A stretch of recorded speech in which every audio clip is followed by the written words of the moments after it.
आज जो मैं चैप्टर बताने जा रहा हूँ उसका नाम है उत्प्लावन। आइए जानते हैं उत्प्लावन के बारे में। यह एक फिजिक्स का चैप्टर है जिससे अक्सर कंपटीशन के एग्ज़ाम में प्रश्न इससे आते हैं।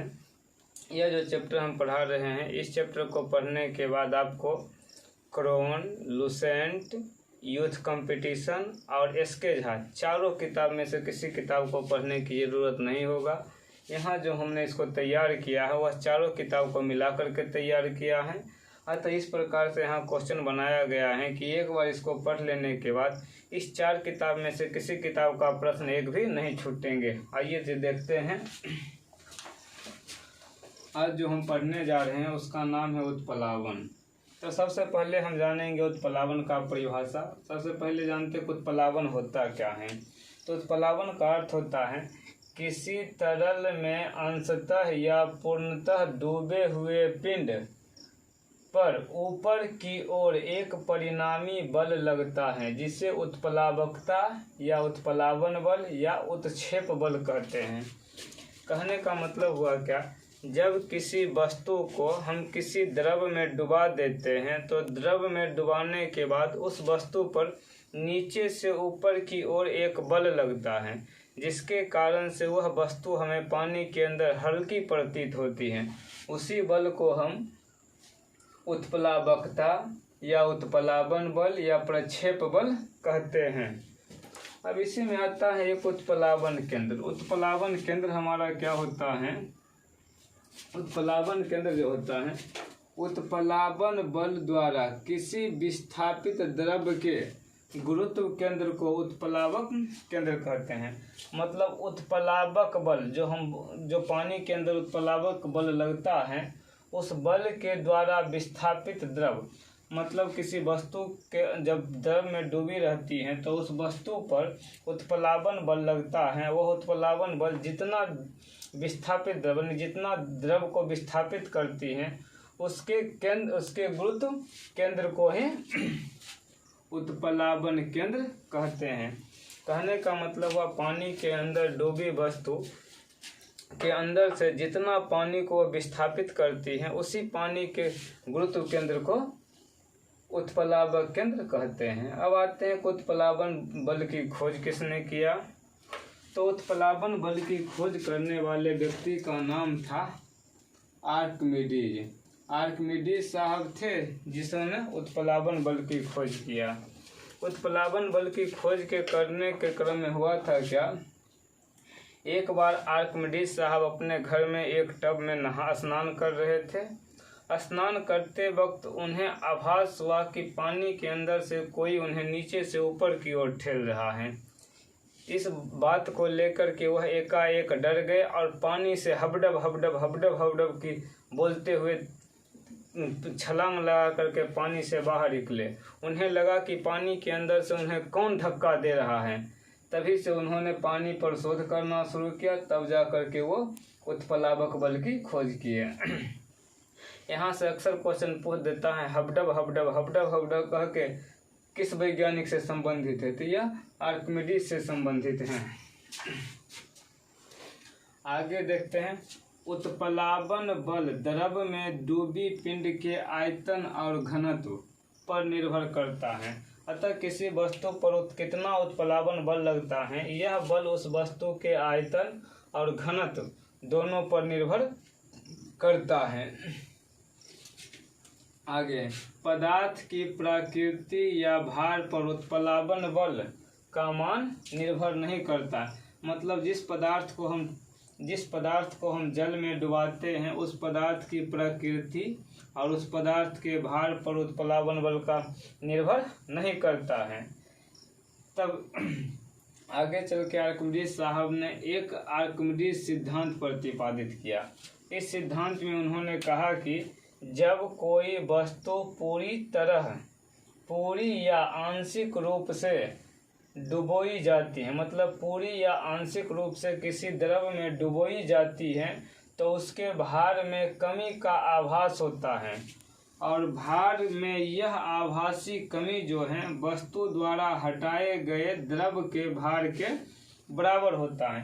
यह होता है आर्किमिडीज का सिद्धांत। आर्किमिडीज साहब ने कहा कि जब कोई वस्तु किसी द्रव के अंदर आंशिक रूप से या पूर्णतः रूप से डूबी हुई रहती है तो होता है क्या, उसके भार में एक आभासी कमी महसूस होती है। और वह आभासी कमी जो है, यह भार के आभासी कमी जो है वस्तु द्वारा हटाए गए द्रव के भार के बराबर होता है। मतलब कोई भी द्रव जितना द्रव का भार हटाएगा उतना ही उसका भार कमेगा। इसी से संबंधित एक आता है प्लवन का नियम। प्लवन का नियम का मतलब कोई वस्तु पानी में कब तैरती है, तो इसका दो नियम है। पहला नियम है क्या, संतुलित अवस्था में तैरने पर वस्तु अपने भार के बराबर द्रव विस्थापित करती है। यहाँ मिट गया है, यहाँ द्रव विस्थापित करती है। कहने का मतलब हुआ क्या, कोई भी वस्तु पानी में तभी तैर सकती है जब वह अपने भार के बराबर पानी को विस्थापित करती है या उससे अधिक। अगर अपने भार से कम पानी को विस्थापित करेगी तो वह वस्तु जो है पानी में डूब जाएगी। यही कारण है कि एक लोहे की कील जो है पानी में देते हैं तो डूब जाती है, और एक बड़ा सा लोहा का जहाज जो होता है वह पानी में तैरती है। इसका कारण यह है कि पानी का जो बड़ा जहाज होता है वह अपने भार के बराबर द्रव को विस्थापित करती है, लेकिन लोहे का कील जो होता है अपने भार के बराबर जल का विस्थापित नहीं कर पाता, जल को विस्थापित नहीं कर पाता है, जिसके कारण लोहे की कील डूब जाती है और बड़ा सा लोहा का जहाज पानी में तैरता है। इसका दूसरा नियम यह है, दूसरा नियम कहता है ठोस का गुरुत्व केंद्र तथा हटाए गए द्रव का गुरुत्व केंद्र दोनों एक ही ऊर्ध्वाधर रेखा में होना चाहिए। यहाँ दोनों होगा, मतलब ठोस का गुरुत्व केंद्र मतलब ठोस वस्तु है उसका गुरुत्व केंद्र तथा हटाए गए द्रव के गुरुत्व केंद्र दोनों एक ही तल में होना चाहिए, मतलब एक ही स्थान पे होना चाहिए। अब चलते हैं उधर चलने से पहले एक बात जान लेंगे कि किसी वस्तु का में उत्प्लावन बल कब अधिक लगेगा। तो किसी भी वस्तु में उत्प्लावन बल तब उसी समय अधिक लगेगा जब वह पूर्ण रूप से पानी में डूब जाती है। तो जो वस्तु पूर्ण रूप से पानी में डूब जाती है उसमें उत्प्लावन बल अधिक लगता है।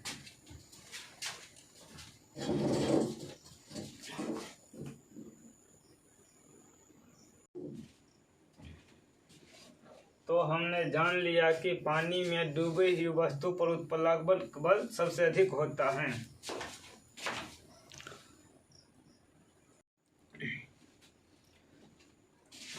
तो हमने जान लिया कि पानी में पूर्ण रूप से डूबी हुई वस्तु में उत्प्लावन बल का मान अधिकतम होता है। जब पानी में कोई वस्तु पूर्ण रूप से डूब जाती है तभी उस पर उत्प्लावन बल सबसे अधिक होता है। आगे देखते हैं क्या, घनत्व किसे कहते हैं। आगे है घनत्व।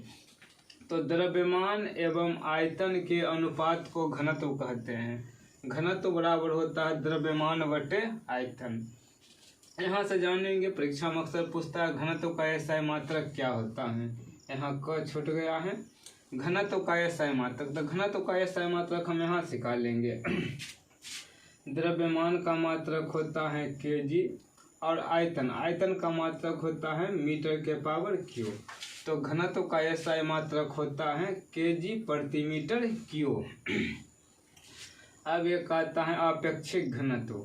कहता किसी वस्तु के घनत्व और मानक पदार्थ के घनत्व के अनुपात को आपेक्षिक घनत्व कहते हैं। आपेक्षिक घनत्व मतलब हुआ किसी वस्तु का घनत्व और मानक पदार्थ के घनत्व के अनुपात को कहते हैं आपेक्षिक घनत्व। मतलब हुआ क्या, घनत्व और घनत्व दोनों के अनुपात, ये हुआ वस्तु का घनत्व और ये हुआ मानक पदार्थ का घनत्व, दोनों के घनत्व के अनुपात को ही आपेक्षिक घनत्व कहते हैं। तो यहाँ से आ जाएगा आपेक्षिक घनत्व का एसआई मात्रक। तो यहाँ भी किसी वस्तु का घनत्व दिया है और यहाँ भी मानक पदार्थ का घनत्व दिया, यानी घनत्व बटे घनत्व, घनत्व कट गया तो अपेक्षिक घनत्व का मात्रक कुछ भी नहीं होता है। अक्सर यहाँ से क्वेश्चन पूछता है कि अपेक्षिक घनत्व का मात्रक क्या होता है। तो बच्चे ये मार देते हैं टेंशन। लेकिन याद रखना है कि अपेक्षित घनत्व का मात्रक कुछ भी नहीं होता है। आगे जानेंगे क्या, जल का महत्तम घनत्व किस पर होता है, मतलब जल का महत्तम घनत्व किस ताप पर होता है। तो जल का सबसे ज़्यादा घनत्व 4 डिग्री सेल्सियस पर, या इसी को कहते हैं 39.4 डिग्री सेल्सियस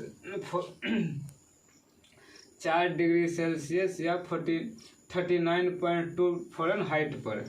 तो जल का घनत्व महत्तम या अधिकतम 4 डिग्री सेंटीग्रेड या 39.2 डिग्री फ़ारेनहाइट पर होता है। अब आते हैं अपेक्षित घनत्व का मात्रक क्या होता है। अपेक्षित घनत्व का मात्रक हाइड्रोमीटर होता है। सामान्य जल की अपेक्षा समुद्री जल का घनत्व अधिक होता है। मतलब कहने का हुआ क्या, सामान्य जल जो हम नदी, कुआं, तालाब से निकालते हैं उसके तुलना में समुद्री जल का घनत्व अधिक होता है। क्यों? समुद्री जल का घनत्व इसलिए होता है कि समुद्री जल में लवण मिला होता है, इसलिए समुद्री जल में तैरना आसान होता है। तभी कहा गया है जब एक नाव किसी नदी से तैरते हुए समुद्र में जाती हैं तो थोड़ा ऊपर उठ जाती हैं। इसका कारण यह है कि समुद्री जल का घनत्व जो है अधिक रहता है। समुद्री जल का घनत्व अधिक रहने के कारण पानी का जहाज जो होता है नदी से जब समुद्र में प्रवेश करता है तो थोड़ा ऊपर उठ जाता है। आगे है, जब बर्फ पानी में तैरती है तो उसके आयतन का 1/10 भाग पानी के ऊपर रहता है। मतलब किसी गिलास में हम पानी ले लेते हैं और गिलास में पानी लेकर के उसके ऊपर एक बर्फ़ रख देते हैं, तो बर्फ़ में देखेंगे कि बर्फ़ पूर्ण रूप से पानी में डूबेगा नहीं। इस बात से सिद्ध होता है कि बर्फ़ का जो आयतन होता है पानी के आयतन से अधिक होता है, यानी बर्फ़ का घनत्व पानी के घनत्व से अधिक होता है। इसीलिए बर्फ़ जो है पानी पर तैरता है।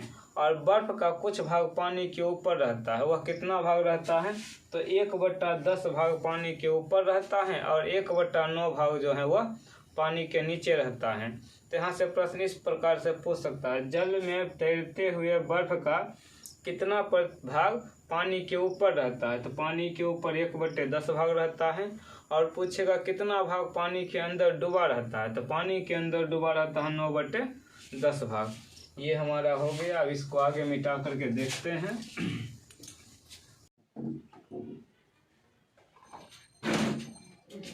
आगे हम देखते हैं कि पानी में भरी गिलास में जब एक बर्फ तैर रहा है तो बर्फ पूरी तरह से पिघल जाने पर उसके आयतन में कोई परिवर्तन नहीं होगा। कहने का मतलब हुआ क्या, जब किसी गिलास में एक बर्फ़ का टुकड़ा तैर रहा हो जब बर्फ़ का टुकड़ा पिघल के पूर्ण रूप से पानी बन जाएगा, तो ऐसी स्थिति में गिलास में भरे पानी के आयतन में कोई प्रकार का परिवर्तन नहीं होगा। वह जितना पहले था उतना ही रहेगा। आगे, नमक के घोल का घनत्व अंडे के घोल के घनत्व से अधिक होता है।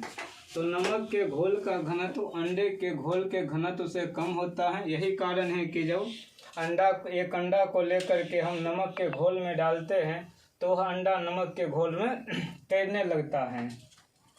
दूध की शुद्धता मापी जाती है। तो दूध की शुद्धता लेक्टोमीटर से मापी जाती है, या इसी को हिंदी में दूध मापी भी कहते हैं। प्लावन केंद्र से जाने वाली ऊर्ध्व रेखा जिस बिंदु पर गुरुत्व केंद्र से जाने वाली प्रारंभिक ऊर्ध्व रेखा को काटती है उसे मित्र केंद्र कहते हैं। इसी उतना जरूरी पॉइंट नहीं है, फिर इसको देख लेना है। उत्प्लावन बल हमेशा पिंड के भार को घटाता है। मतलब कहने का क्या हुआ, जब किसी वस्तु को पानी में डुबाते हैं तो उस पर उत्प्लावन बल लगता है और वह उत्प्लावन बल पिंड के भार को घटा देता है। शुद्ध जल का घनत्व होता है। शुद्ध जल का घनत्व 1 ग्राम प्रति घनसीएम होता है। बर्फ का घनत्व होता है, बर्फ का घनत्व तो 0.9 ग्राम प्रति सीएम क्यू होता है। जहाजों में गति की वृद्धि आर्किमिडीज के किस सिद्धांत का उदाहरण है? कहने का मतलब हुआ क्या, जहाजों में गति की वृद्धि जो है आर्किमिडीज के सिद्धांत का उदाहरण है। जहाँ पानी में जहाजों की गति में जो वृद्धि होती है वह आर्किमिडीज के सिद्धांत से संबंधित हैं। एक होता है उत्प्लावन बल जो होता है भार किसी वस्तु के आभासी भार में कमी या उस वस्तु द्वारा हटाए गए द्रव के भार के बराबर होता है। तीनों आपस में बराबर होता है। उत्प्लावन बल, आभासी भार में कमी, हटाए गए द्रव का भार। अब यहाँ देखते हैं, उत्प्लावन का केंद्र हमेशा विस्थापित द्रव के आयतन के केंद्रक के संपाती होता है। मतलब उत्प्लावन बल का केंद्र हमेशा विस्थापित द्रव के आयतन के केंद्रक के संपाती होता है। ऊपरी प्रणोद और भार विपरीत दिशा में होता है। एक हो गया ऊपरी प्रणोद और एक हो गया भार, ये दोनों हमेशा एक दूसरे के विपरीत दिशा में होता है। उत्प्लावन बल को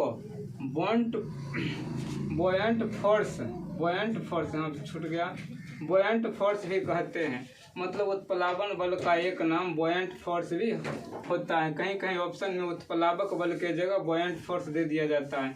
यहाँ उत्प्लावक बल, उत्प्लावन बल या बुओयंट फोर्स कुछ भी हो सकता है, दोनों ये सब एक ही का नाम है। किसी तल के लंबवत कार्य करने वाले उत्क्षेप कहलाता है। यानी किसी तल के लंबवत कार्य करने वाले को उत्क्षेप कहते हैं।